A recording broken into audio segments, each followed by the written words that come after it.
This morning, we're heading to Iron Mountain to check out a hobby store. Ansley Watson is on the scene this morning to tell us more about it. Good morning, Ansley.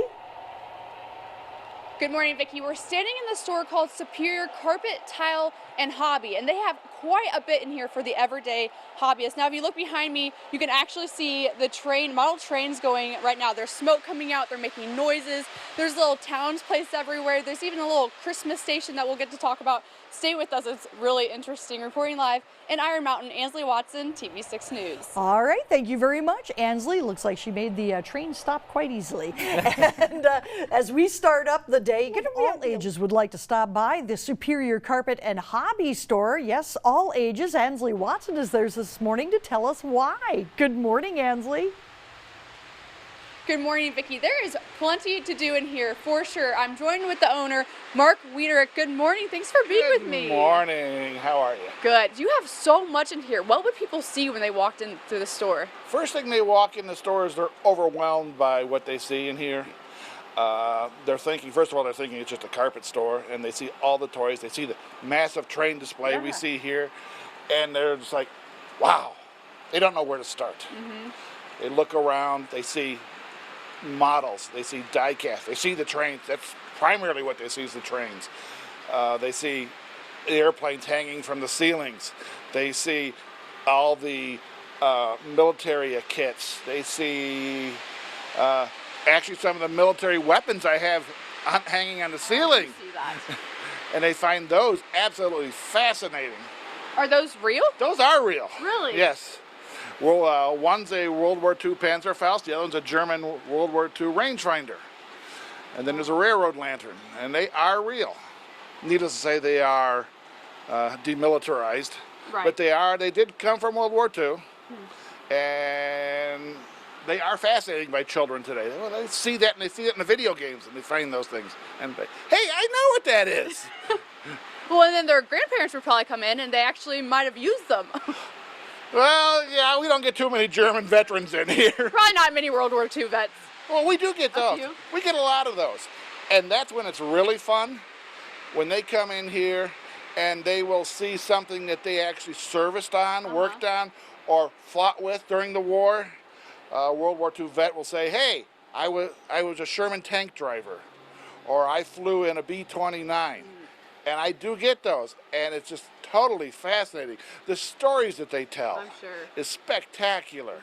I encourage all of them to write it down, and many of them have. But it's just so fascinating, and I get a lot of their children come in here and go, I want to buy and make a version of what my dad served on.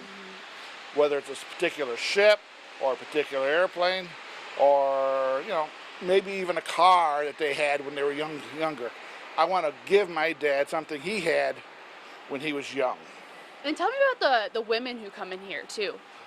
I get a lot of ladies in here who remember as a child the train sets that their family had, that their brothers had, that they weren't allowed to play with because they were girls. They were given dolls. And it's like, no, we don't want dolls.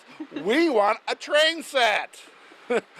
And the look on their face is totally amazing. And of course, it's like, I'll be happy to sell you a train set. But yeah, they always say that I wanted a train set as a child. I was jealous of my brothers or my cousins. And I can't say I blame them. You know, trains are fun. They lead to a lot of fascination and a lot of activity, and something that kids today are losing. And now, you know, hopefully with the seeing the train layout we have here, I can bring that back into children, because children actually chase the trains around the table. All right, thank you, Mark. We will actually talk more about this in a little bit. Stay with us. Reporting live in Iron Mountain, Ansley Watson, TV6 News. All right, thank you very much, Ansley. And, you know, it does look an awful lot of fun. It does sort of bring back, you know, old-fashioned Christmas ideas. Well, we're talking model trains this morning at Superior Carpet and Hobby. Ansley Watson is there to tell us more about it. Good morning, Ansley. Good morning, Sam. They have quite a display of models here. In fact, we're going to be talking about the one right behind me here in a second. I'm joined with Mark Wiederack, and he is the owner here. Good morning. Thanks for being with me. Good morning, and thank you for coming down. No problem. So, I mean, this thing is huge. How would one even get started on putting a model train together? You start small. Really? You start small. You can build an easy layout and a nice 4x8 layout.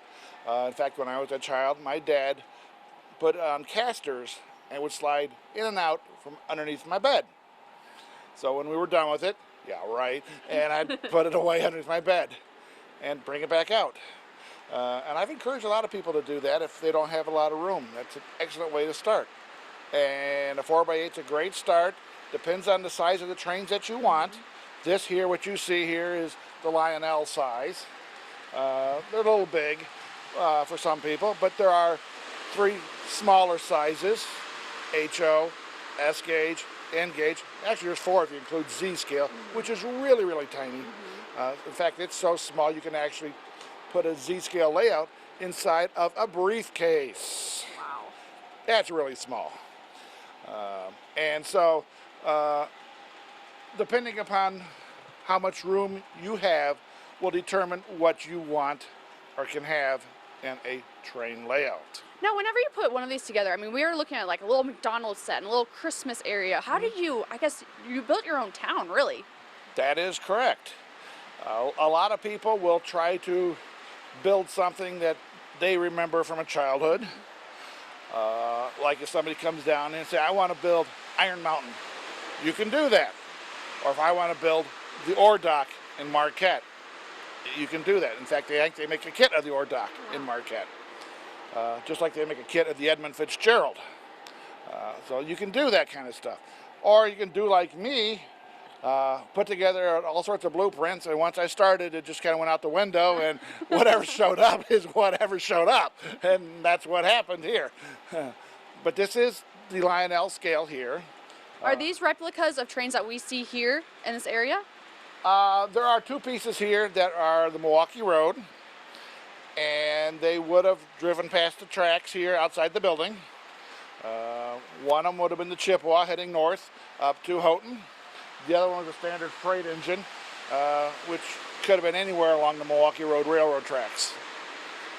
Both trains here running are replicas of something we would have seen in World War II. One being a troop train, the other one being a troop train and its assorted vehicles that we see. And I try to keep some of mine collection here around World War II era, because I like the military history of it and the military models, and here I've combined both the models and the trains into proportionate scale sizes, and we have fun and best of both worlds. All right, well, thank you. You've got some interesting stuff here. These are very interesting models. Thank you. Reporting live in Iron Mountain, Ansley Watson, and we'll be back with more of your TV6 Morning News after the break.